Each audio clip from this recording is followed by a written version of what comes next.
Do fish really feel pain? The jaw-dropping science that will flip your world. Welcome to FactSpark, where we dive deep into the wild, wonderful, and sometimes wacky truths of the natural world. Today, we're tackling a question that might just make you look at your goldfish, or that catch of the day, a little differently. Do fish actually feel pain? For ages, we've kind of shrugged, thinking fish are just, well, fish. Simple, unfeeling, maybe a bit forgetful. Sorry, goldfish. But what if science is about to drop a bombshell that flips that whole idea on its head? Get ready, because this one's a real splash. For the longest time, scientists were locked in a debate hotter than a summer fishing trip. Is it just a simple ouch reflex, like when you accidentally touch a hot stove and yank your hand back before your brain even registers the burn? Or is it true conscious pain? That deep, unpleasant, I'm never doing that again, emotional experience that makes you learn from your mistakes. This isn't just splitting hairs. It's the difference between a robot reacting and a living being truly suffering. And for a good while, many folks were convinced fish were just super efficient, unfeeling robots. Leading the Fish Feel Nothing Brigade was a Dr. James D. Rose. His big argument? Fish don't have a neocortex, that fancy part of our brains that handles conscious awareness and pain.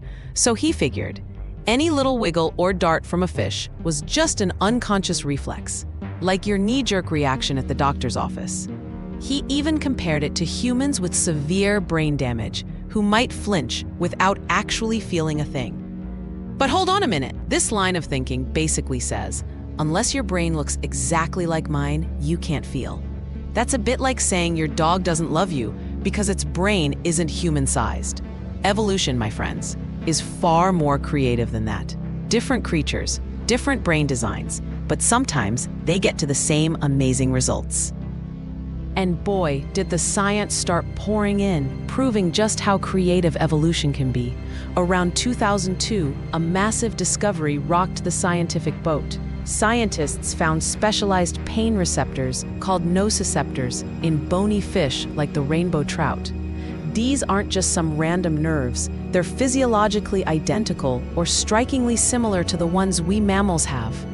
They react to extreme heat, crushing pressure, and even nasty chemicals like bee venom. So yeah, fish have the hardware to detect ouch. But what about the brain, you ask? Good question.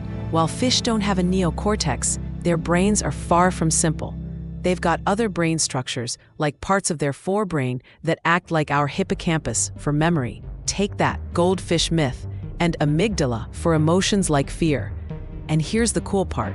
When fish are in pain, their brains actually light up in specific ways. It's not just a simple circuit.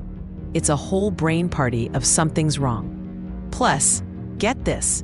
Fish brains produce their own natural painkillers, opioids, just like the ones our bodies make. And guess what?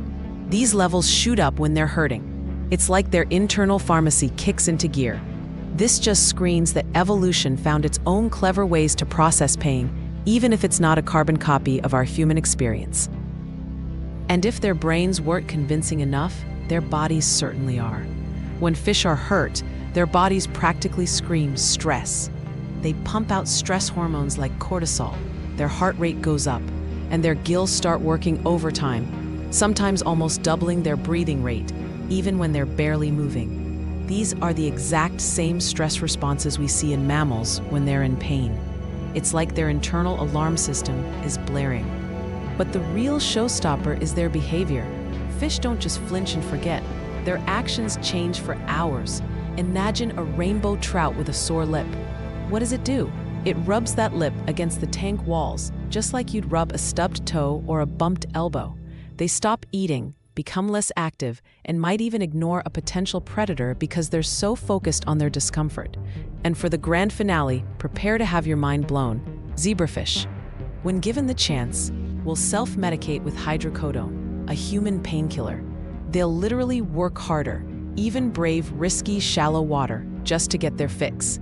And when the drug wears off, they show signs of anxiety, classic withdrawal. This isn't some simple reflex. It's a conscious, motivated choice to escape suffering. It's like they're saying, Nope, not today, pain. And for the ultimate mic drop, the analgesic test. Give them painkillers. And guess what? When fish are given analgesics like morphine, their pain behaviors and stress responses vanish. It's direct proof that what they were experiencing was indeed pain, and not just some random, meaningless reaction. If it walks like pain, talks like pain, and goes away with painkillers like pain, well, you get the picture.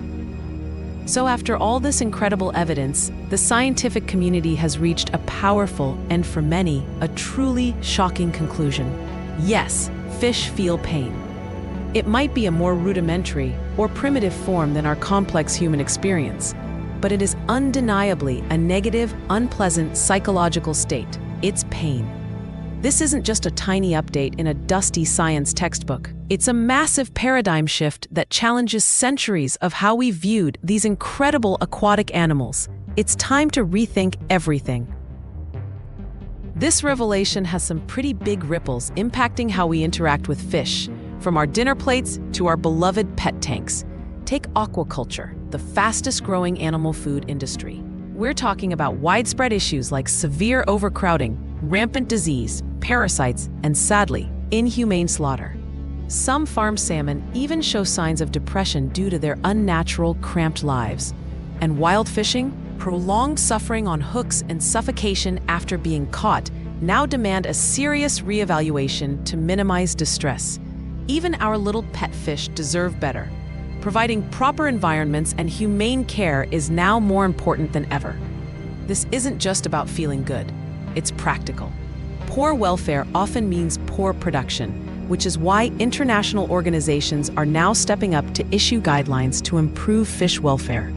It's a win-win. The truth is out there and it's powerful. Now it's up to us to make a difference. Share this video to spread awareness. What surprised you most? Did this change your perspective? Let us know in the comments below. Your thoughts are crucial for this conversation. You can also make a tangible difference. Support responsible aquaculture. Choose sustainably sourced seafood that prioritizes animal welfare. Advocate for stronger welfare standards. And if you have pet fish, learn how to give them the happiest, healthiest life possible. Extending our empathy to all creatures, no matter how different they seem, is a beautiful sign of true progress. Thank you for diving deep with us into this incredible scientific journey. If this video opened your eyes, please hit that like button and subscribe to FactSpark for more fascinating insights into science, animals, and the natural world. Don't forget to turn on notifications so you don't miss our next mind-bending discovery. You might also enjoy our videos on Do Plants Feel Pain or The Secret Lives of Octopuses. Join us as we continue to uncover the wonders and complexities of life on Earth. Science, empathy, understanding.